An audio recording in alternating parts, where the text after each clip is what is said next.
welcome to episode 16 of Poetry Worth Hearing, hosted by me, Kathleen McPhillamy, and with music by Alex Heen.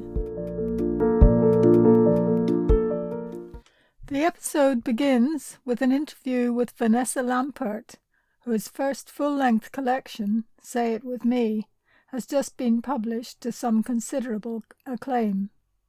She talks about her own path into poetry and the poetry she enjoys, before reading some poems from her new collection.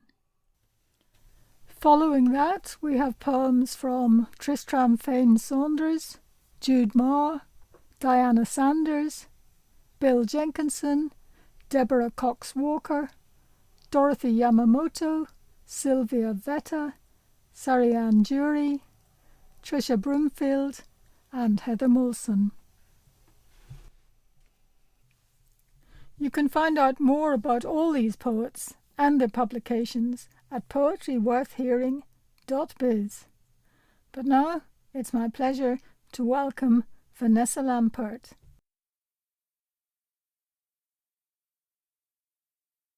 I always thought I would write, I think. And when I was in my 40s, kind of late 40s, something awful happened in my family, which is that my brother took his life. And that was a really terrible thing, obviously. And it had the effect of kind of shaking up my family forever. But also it made me realize that life ends, hopefully not by your own hand, but that we're not here forever and that we have to maybe live a bit more in the day. And if we're saying I'll do that one day, the one day might not be a thing that you get to have. So I went quite quickly after that onto an Arvon course called Starting to Write. It felt like my children were kind of, what were they, sort of late teens by then. And I felt like there was this kind of thing that was mine again, which was to do with what will I do now with the bit of my life that's being returned to me. I loved the writing from the very beginning. And on that first Arvon course, it had a bit of poetry and a bit of kind of novel, really. And we just did writing exercises, and I just didn't want it to ever end. So I spent the next probably couple of years writing a novel. And I think I've been on an Arvon course every year since then, pretty much, apart from lockdown. And I've done everything from short story, starting to write short story. And then when I got to poetry, I did a course with Anne and Peter Sansom. And I just didn't want to ever stop the poetry writing and learning. That was really the place where I settled. And it felt then that I wrote a novel, and I've written a number of short stories, some of which I still sometimes send off. And I had one on the shortlist for the Bridport Prize last year. That gave me a bit of a boost. But still, it feels like poetry is the thing that I feel I always want to be immersed in and always want to read. And if there's a novel by my bed and a poetry book, I have to force myself to read the novel because I love poetry so much. And I think I've concentrated a lot on modern poets because it feels like if you read older poetry, you have a tendency to write like that. And I just really like the poetry of the modern world. It feels like it's the language of the modern world is in the poetry of the modern world. And I really feel that that's the place where we are and where I want to be. And I've done quite a lot of poetry teaching now and teaching young people. And to kind of balance the sort of poetry they're often given at school, I give them kind of stuff that's quite lighthearted and very much of now, to try to sort of seduce them with it, really. I'm always reading new poetry and always buying books. And I always have a really messy desk with loads of books on it. And when I was thinking this morning about what I was going to say about who I read most, I sort of knew that I would find those books on my desk, that they wouldn't be put away, because I tend to have them open on my desk a lot. And I just read random lines, and I'm always wanting to tell people about those poets and those books. And my number one favourite poet, and I probably will change over time, but my number one favourite poet of now is Matthew Dickman, And Matthew Dickman is a twin, an identical twin, and his brother, Michael, also is a poet. They had a brother also who took his life. And Matthew Dickman has a way of writing about his brother that includes light-heartedness. And that's what I try to master in my own poems. I like the thought that you can write about something dark, but also can smile within the space of that poem. It can be a thing that's both life enhancing and also honest about the darkness of life. And, the fact that it's so easy to find people with suicide in their families, it's both shocking, but it also, there are poems everywhere that talk about that. And I just wanted mine to feel like there was warmth in the memory and hope for the future. I was wondering if I could read a poem of Matthew Dickman's. They tend to be quite long, and I really like American poets. And one of the things I like about American poetry is often there's a kind of carefree, there's a freedom with the length of line that we maybe don't afford ourselves so much. We live in a smaller space, and I really love another poet I love is Karen Solie, and Karen Solie also often uses very, very long lines. And Karen Solie is more of an academic poet than I could ever be. She's incredibly clever, and lots of her poems are about driving across America and these, by the time you'd driven as far as one of her journeys, you'd be off the top of Scotland. But yeah, I'll read you a Matthew Dickman poem, which is called Slow Dance. More than putting another man on the moon, more than a New Year's resolution of yogurt and yoga, we need the opportunity to dance with really exquisite strangers. A slow dance between the couch and dining room table at the end of the party, while the person we love has gone to bring the car around because it's begun to rain and would break their heart if any part of us got wet. A slow dance to bring the evening home. Two people rocking back and forth like a boy. Nothing extravagant, a little music, an empty bottle of whiskey. It's a little like cheating, your head resting on his shoulder, your breath moving up his neck, your hands along her spine, her hips unfolding like a cotton napkin, and you begin to think about how all the stars in the sky are dead. The my body is talking to your body, slow dance. The unchained melody, stairway to heaven, power chord, slow dance. All my life I've made mistakes, small and cruel. I made my plans, I never arrived. I ate my food, I drank my wine. The slow dance doesn't care. It's all kindness, like children before they turn 3, like being held in the arms of my brother. The slow dance of siblings, 2 men in the middle of the room. When I dance with him, one of my great loves, he is absolutely human. And when he turns to dip me, or I step on his foot, because we are both leading, I know that one of us will die first, and the other will suffer. The slow dance of what's to come, and the slow dance of insomnia, pouring across the floor like bath water. When the woman I'm sleeping with stands naked in the bathroom, brushing her teeth, the slow dance of ritual is being spit into the sink. There is no one to save us, because there is no need to be saved. I've hurt you, I've loved you, I've mowed the front yard.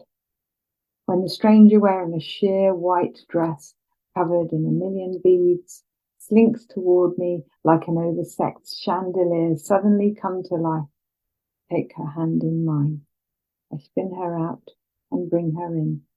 This is the almond grove in the dark, slow dance. It's what we should be doing right now, scraping for joy. The haiku and honey, the orange and orangutan, slow dance.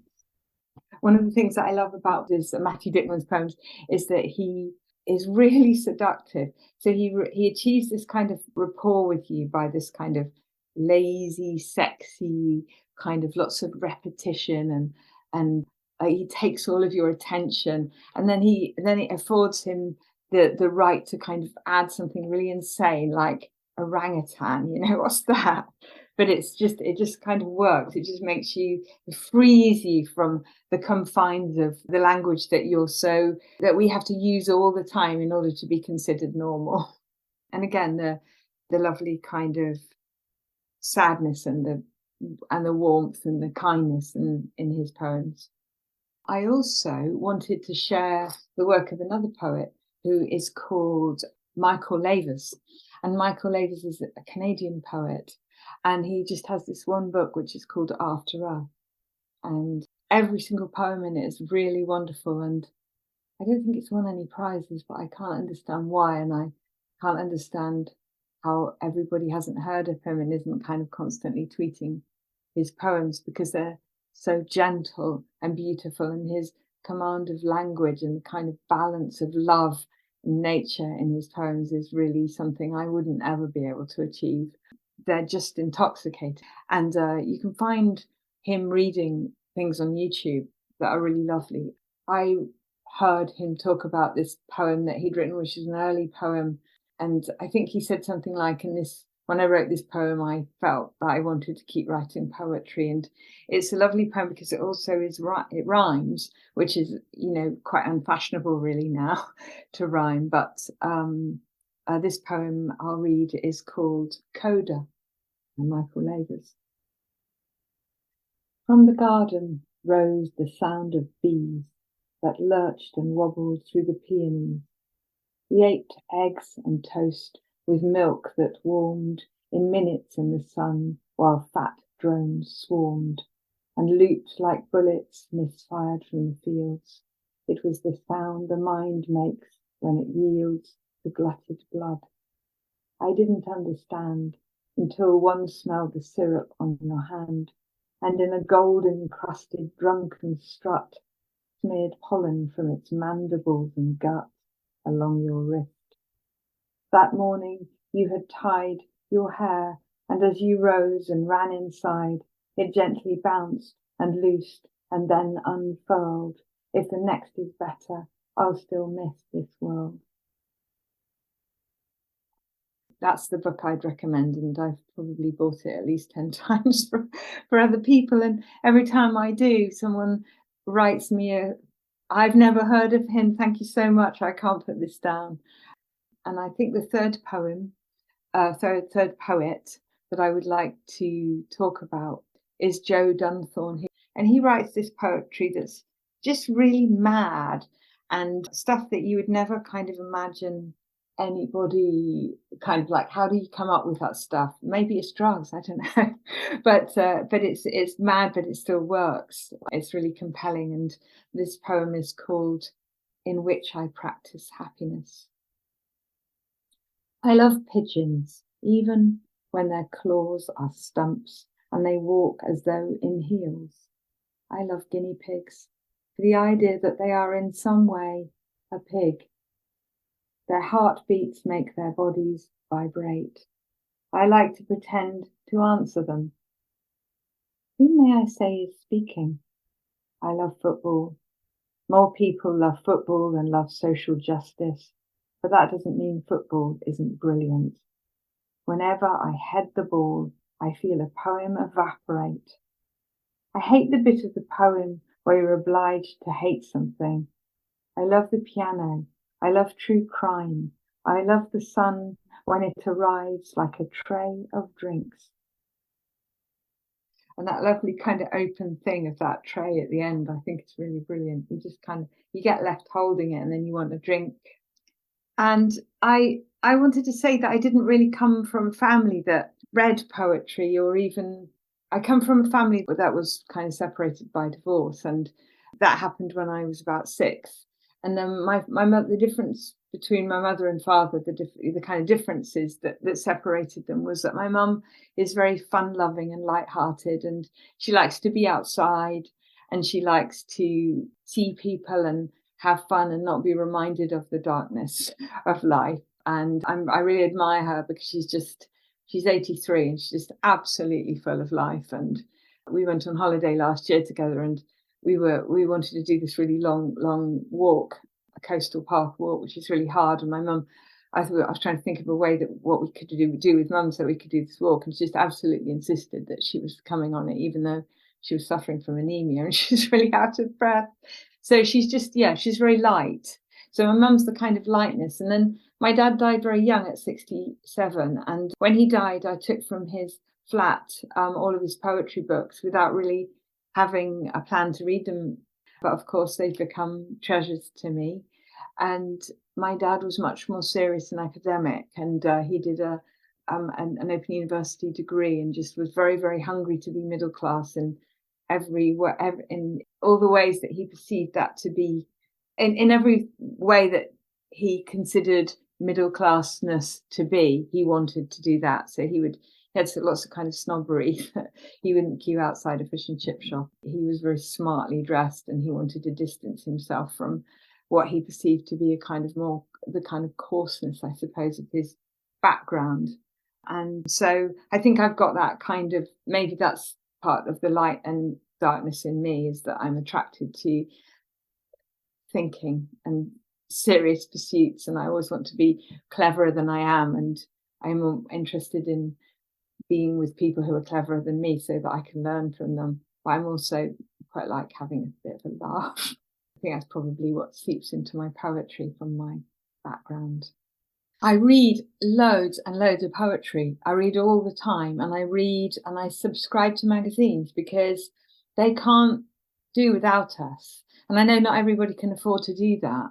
But if somebody says, what do you want for Christmas? And they're going to spend 30 quid on you or something, then and you like poetry, I think a year's subscription to something is really fantastic. I mean, they literally cannot survive, and we're seeing them go. We are seeing them disappear, and I think that's really sad, because it brings to your house something that you can just dip into, and they don't kind of, I find it hard to get rid of my magazines and things, but I do sometimes, and sometimes I cut them up and put individual poems inside birthday cards and things like that. So I'll find a poem that I love, and then I look the person up online, and then I absolutely do buy their book, because that's also a way that we keep the arts alive.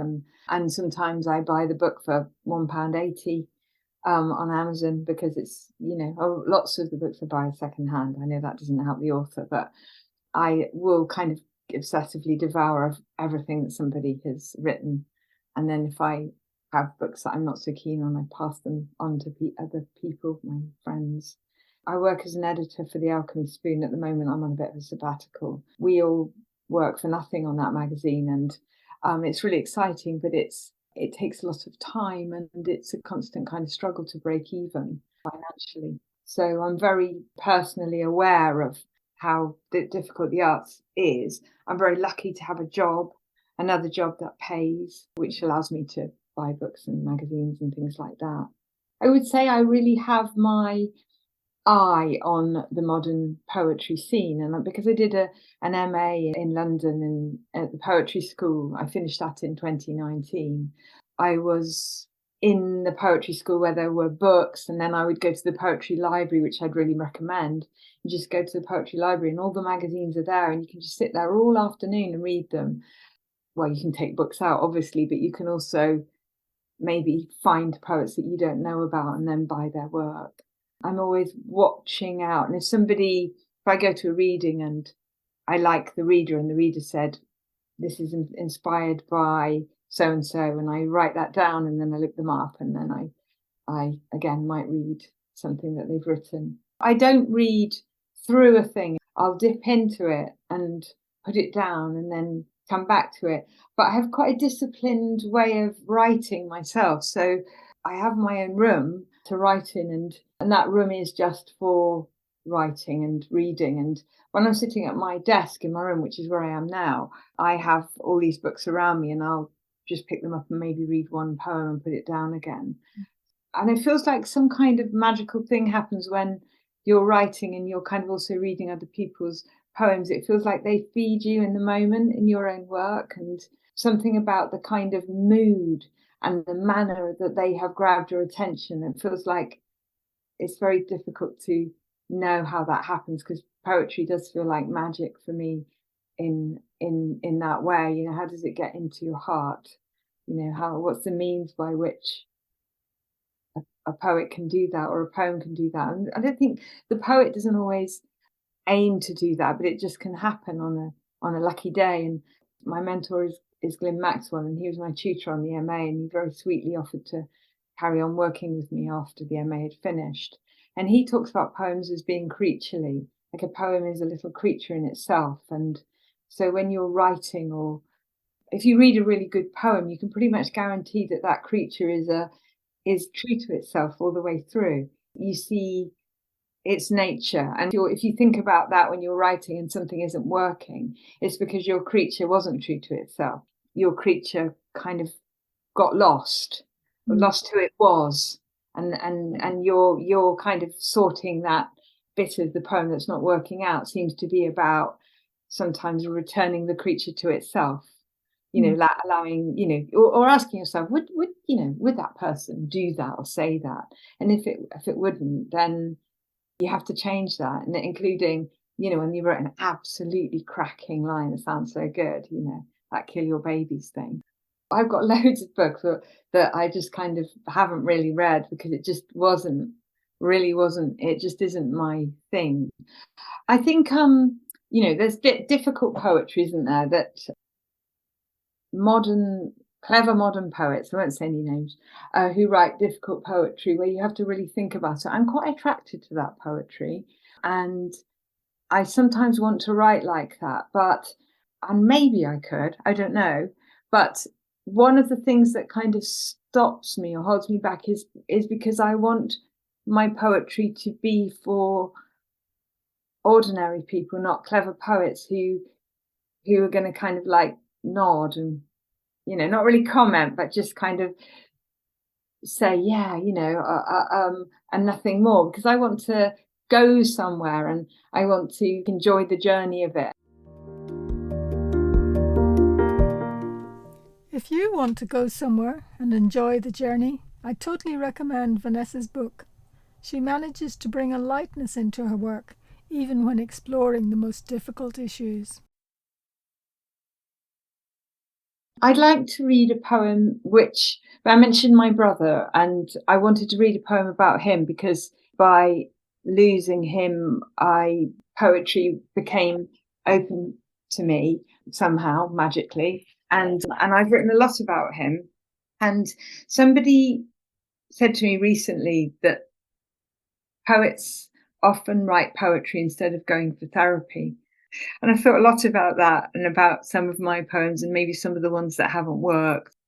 And I hope that 2 or 3 poems that made it into my book about my brother have left the therapy behind, but are kind of honouring something about who he was and how we can keep in our hearts people who are no longer here. And this poem is called When You Are King.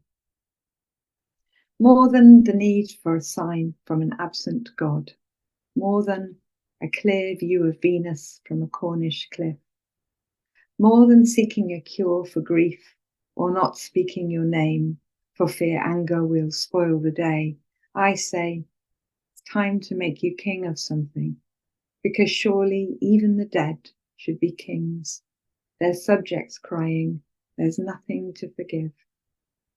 I saved the football card you found in a box of cereal. You stood on your chair to show us your hero, Gordon Banks, shouting, it's my lucky day, because you loved that man with a small boy's clean love, which hovered and burned with certainty that your life would turn out something like the life of a famous England goalkeeper. Only the living can crown the dead. So I'm making your life like Gordon's. I'm making you squint under a bright sun framed in a sky of roaring blue, with a tan like Gordon's, in a yellow shirt like Gordon's, 3 lions on your chest. You're holding the ball you saved and you'll save again. You have to be brave to be goalie because the whole team pays for your mistakes. I've hidden your photo in a box of cereal. The small boy will find you. He'll say, "This man is a king," and he'll save you. I also wanted to read a poem about my dad. And my dad also, this is also about a poem about my dad who is dead, and I'm kind of bringing him back to life in some way. But I wanted to read this poem because of the process of it, and about how sometimes we come to a poem, or a poem comes to us when we didn't set out to write one, or we're just kind of like looking at life through another lens. And it was in 2020 when Wimbledon was cancelled. And it seems so strange because the whole of my life, there was Wimbledon fortnight. When I was a child, that was strawberry time.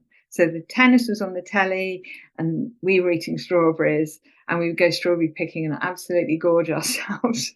and then the Wimbledon final would be on and the curtains would be drawn and it might be sunny outside and we'd all be watching the tennis. And it was a really kind of magical fortnight because various people in the family really liked Wimbledon, and suddenly it wasn't there anymore. And it made me think about my dad, and he wasn't here, and how I could kind of give some life and light to his memory. And this poem is called Wimbledon 2020. I'm changing what happened. In the new truth, my dad did not die young. He's out on the street in front of his house, with his old man's face lifted to a cloudless sky, brilliant summer. A purple hot air balloon floats high over the city he chose for its famous bridge and a woman who loved him for a while. He's standing to watch the balloon drift, waiting for the roar and the orange blast of fire. He says, science and magic don't fall out. They just stay with what they know. Years ago, he fixed a hole in his garage roof. All afternoon, a blackbird flitted and sang a song that pleaded for mercy. She had built her nest in a dry building with a skylight that was now a prison with her chicks inside. So my dad climbed back up his ladder with a hammer and opened for that bird a brand new door to her sky. Now he walks slowly to Clifton Village for ice cream. Really good, bad ice cream with cookie dough and caramel sauce pooled in the middle. And I'm on my way, driving south on the road that leads to him. We'll watch the tennis, and whichever man wins, my dad will cry, then go outside and cut the grass. I'll stand at the window to see him smile to himself because he saw the dreams of another man come true. And he saw that man kiss a shining trophy, then raise it to show the sky. My dad will put the lawnmower away in a garage with a leaky roof and come back in. He'll give me a spoon to go first, and we'll eat ice cream straight from the tub because my dad knows how to take a victory and make it his victory and my victory.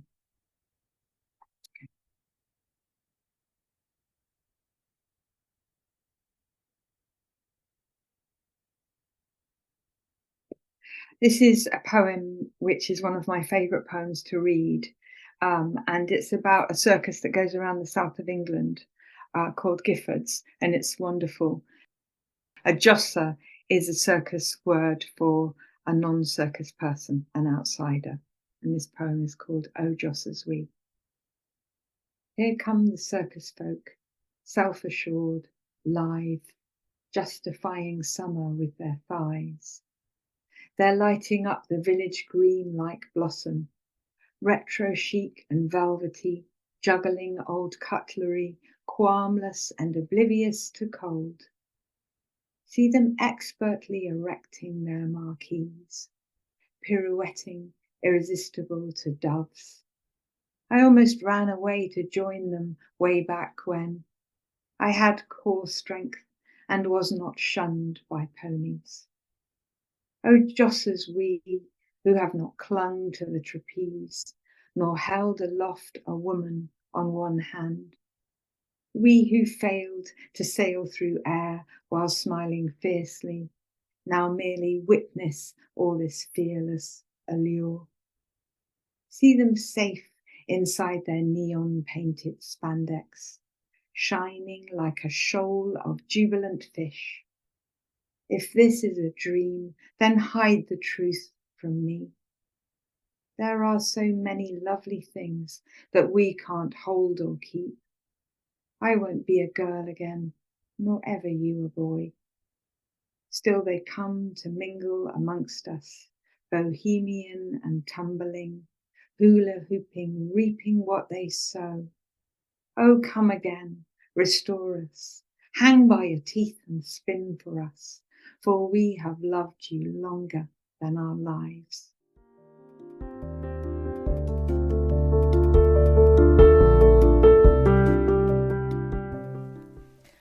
Next we have Tristram Fane Saunders, who has also just brought out his first full-length collection. Tristram is probably known to many as the poetry editor of The Telegraph, but he's done lots of other interesting things, as you'll see if you go to poetryworthhearing.biz. This is a new poem from a sequence of poems I've been writing about Crystal Palace Park in southeast London. This one is called The Dinosaur. The iguanodon, like everyone, is guesswork. Apologetic plaques correct the too long necks, imagined horns, and all-round lack of feathers. Whatever.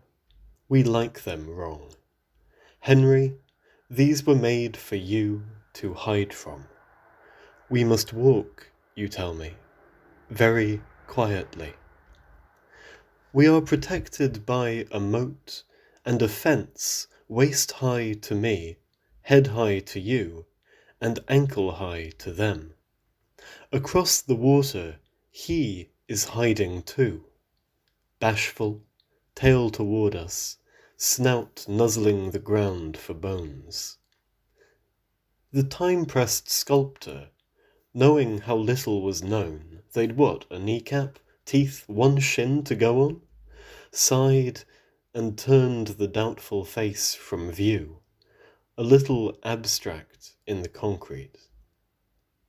Dickens stood here, saw the megalosaur, went home and wrote Bleak House. You draw a book for me. T-Rex in his blue cape breathes fire. Dickenodon looks on. I know that I should draw a lesson here, something about their need to cobble what they could into a hole, brushing away the dust and counting feet, tapping, tapping, our common work of making something old from something new. I'd draw a lesson here, but it's summer. Lessons are centuries away. Look over there. No, higher, where the giant sloth, my favourite, is hunting imagined concrete ants inside a concrete tree. When you're old enough to read these words, you won't. Explorer, you will find better things to dig through. The next two poems, by Jude Marr, present a very different, more sombre view of the past. Negotiating dangerous infrastructure. Scarred old address, exits made inexact, red, overwrought.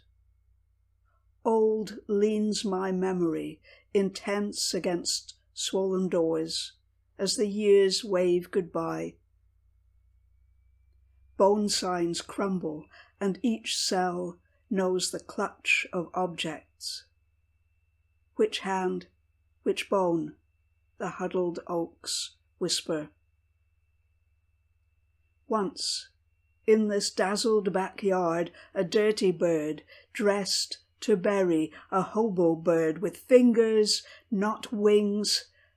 Now, a bird startles, and I am expletive, a child unrepaired, a shattered heart name. Toward midnight, I pause to fight with time. I am holding the stub of another day between smudged fingers.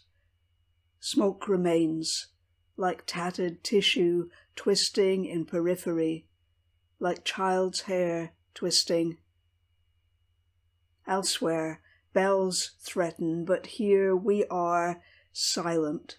We who feel the scorch of every year, we who hate to remember. In darkness, I reach for the old beast's mouth. We all must push smudged fingers into memory's fleshy orifice, drag out past litanies of whispered hurt. Still, as the stale bile dribbles out, I feel shame's bite. In pain, I touch my fingers to this hour's erratic pulse, a twisted thread unspooling toward last rites.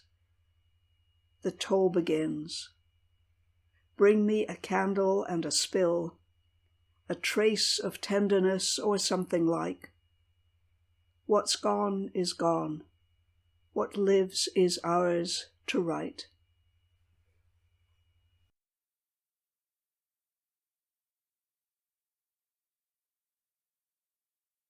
Our next poet is Diana Saunders, a poet and sound artist working in Wales.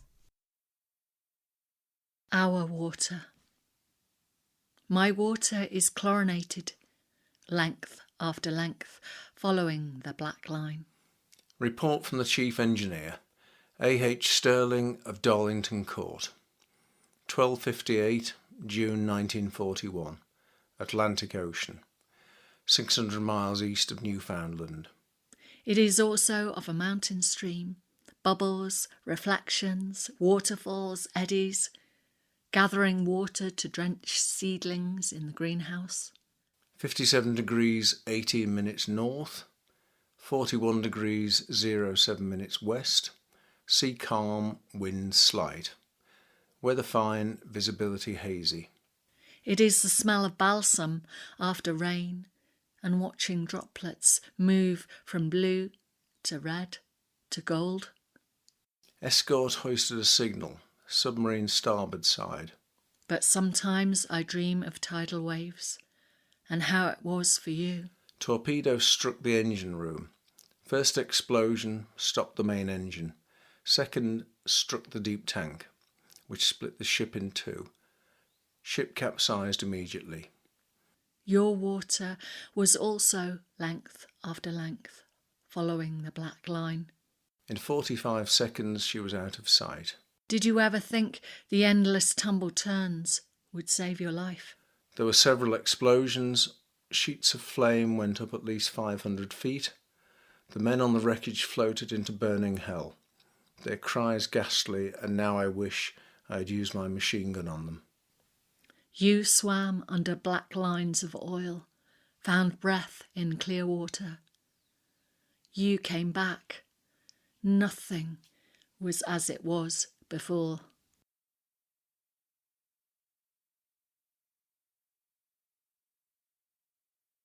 Small's Lighthouse. Gannets skim the boat, borrowing updrafts.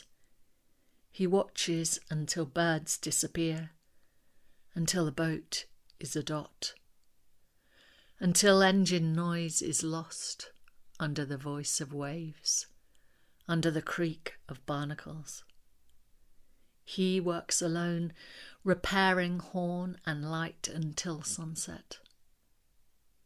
Stretched out on rock, hair thick with sea salt, he listens to night spirits, to ones who worked the light before, to chatter from the deep. Ripples of phosphorescence flame from his watery toes, pulsing out to dark places.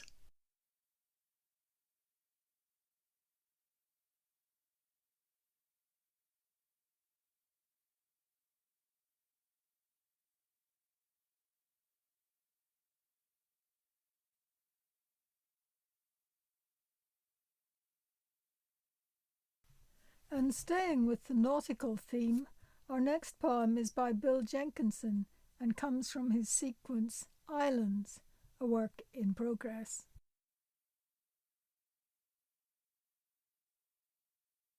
Shore foundation.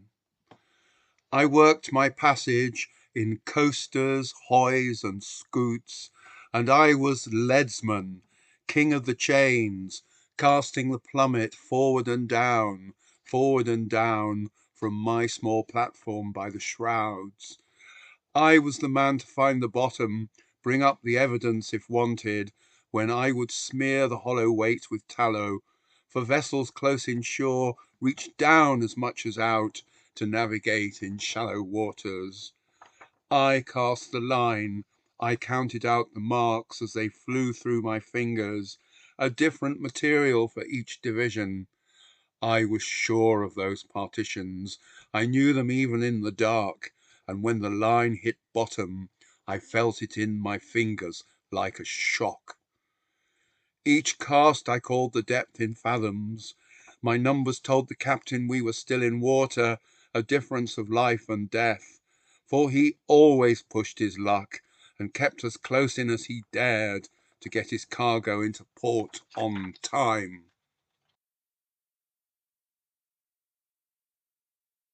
Deborah Cox Walker is new to poetry worth hearing.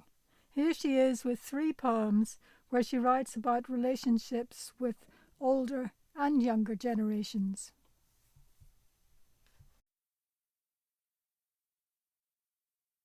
Mother.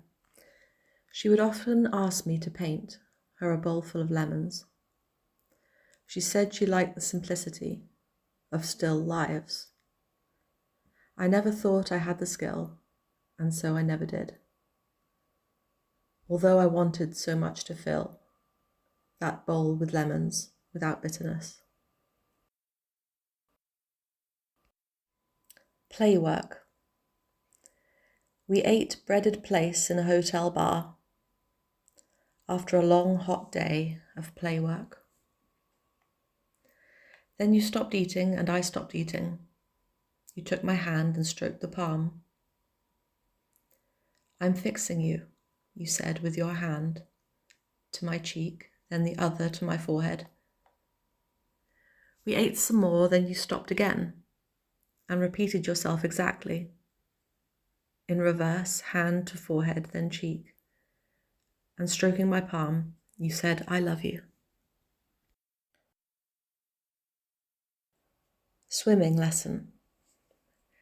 Amplified by bubbles, you broke my name through water, and casting off your floats said, it's going to be all right, as you grabbed hold of my head and taught me the black word for those circles in my eyes, my pupil, now my master. Then, squat in the gravel after, you said, what a nice day. What a nice sunny day, and you gave me a handful of stones.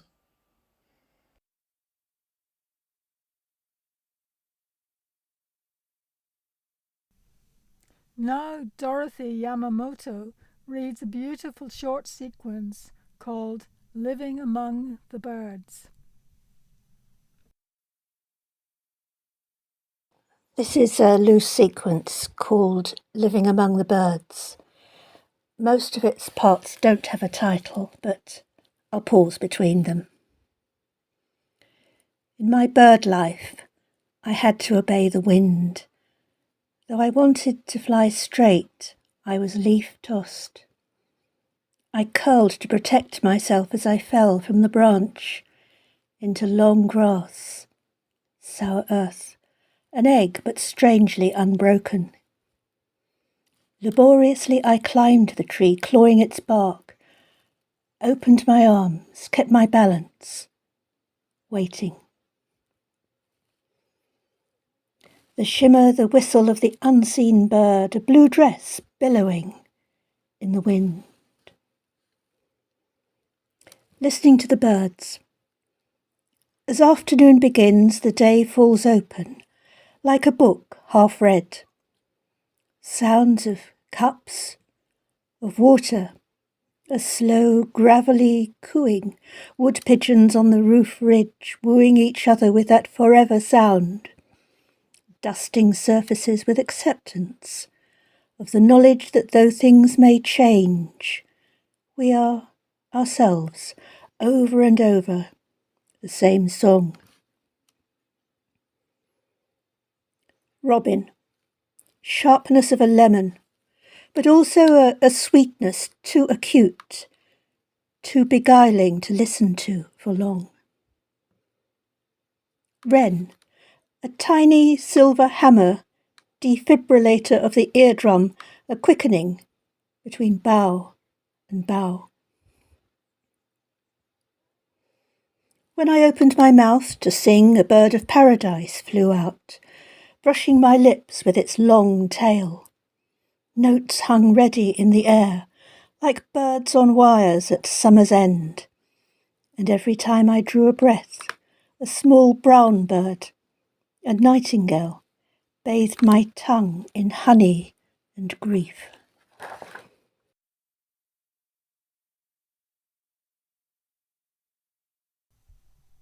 Sylvia Vetta's poem continues the theme of birds.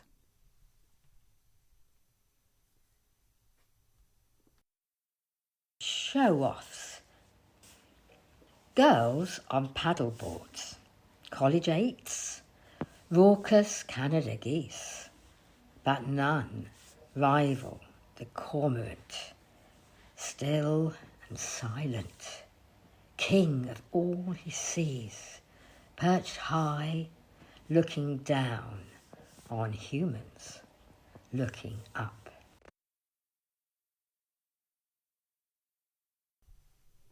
And now, Sarianne Durie with a poem set in the garden.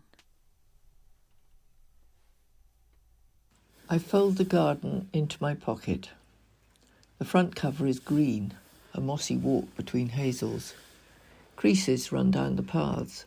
Fruit trees and the lilac bulge somewhat. The pushy willow has stretched its silver paws. Golden tassels of pollen buzz and hum with bees. Kingcups dazzle as they compete with the sun. Iris stir themselves, and the map in my pocket spreads to make room. Cuckoo flower is already out as the now few cuckoos head towards our shores. Young sunlit branches hang from the cracked willow. The sky, thunderstorm dark, shines a bold arc of colour through leaf-beaded curtains that swing in the wind. Robin and blackbird perch to sing the spring.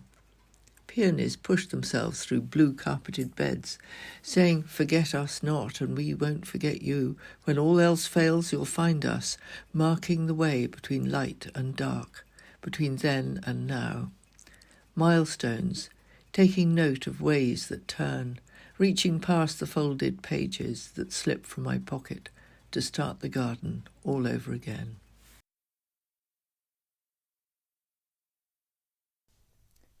Now, from Trisha Broomfield, 2 nature poems which are perhaps also love poems. Or is it the other way round? Trisha's 3rd poem lightens the mood with its memory of house shares not only with people, but also with rodents.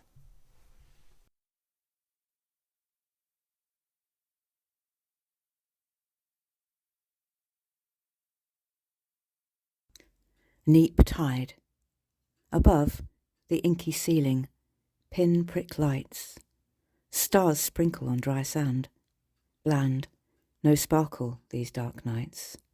Sea sweeps lacy, a lazy ebb-tide hand, glistens pebbles, then retreats, a choking sigh, each whisper planned. Like your love, it times its beats, giving, takes in a single gasp, gathers up its foam, withdraws, repeats, draws curvaceous lines with final grasp. Its fine pen writes scrawled love notes. Above the waves, I hear a parting rasp. Imperceptible shift, now time floats, and ebb turns, sea returns, like your love, flowing, forward crashing gloats, expecting acceptance, open arms, harms only those who resist, erases footprints, uses ocean charms, sucks pebbles, a seaweed smelling mist, jet washing, sweeping shells aside, the power of your love on this neap tide.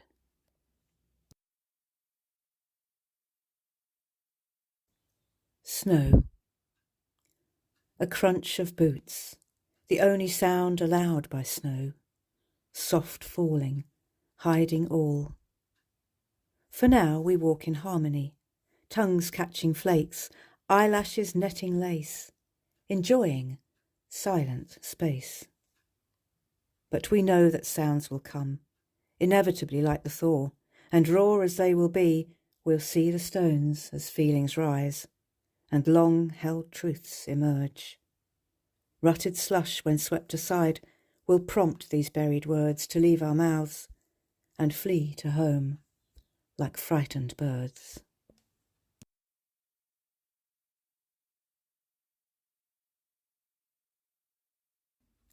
Bullseye. We took shifts, my flatmate, Martha and I, perched on a bar stool, resting the gun on the kitchen counter, trying to keep our aim steady. Well, they'd ignored the traps, despite us loading them with the best Danish mozzarella and Mars bars. At 2 a.m, there came a crack, a bump, a thump, and a curse. I woke knowing that Martha had got one at last.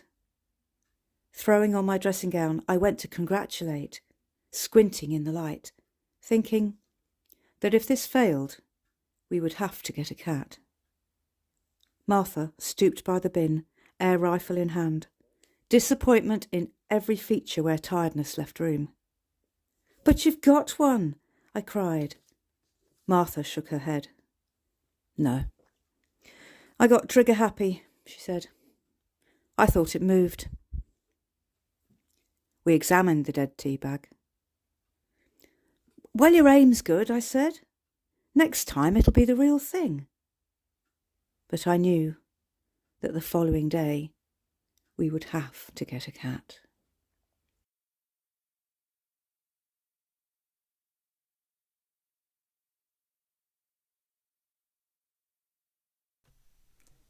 And finally, Heather Moulson gives us another glimpse into the past, with 3 poems which combine humour and nostalgia.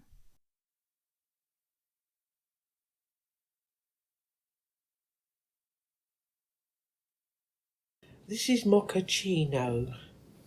Inoffensive hot drinks in the college refectory, leaving half of it while I flirted with you. Then Coffee Mate with Maxwell House became a thing. Max Packs only to be sneered at. Nescafe Gold took us to a new level. We had truly arrived. Only we hadn't. You betrayed me for decaffeinated, making my own coffee bitter, sinister and hollow.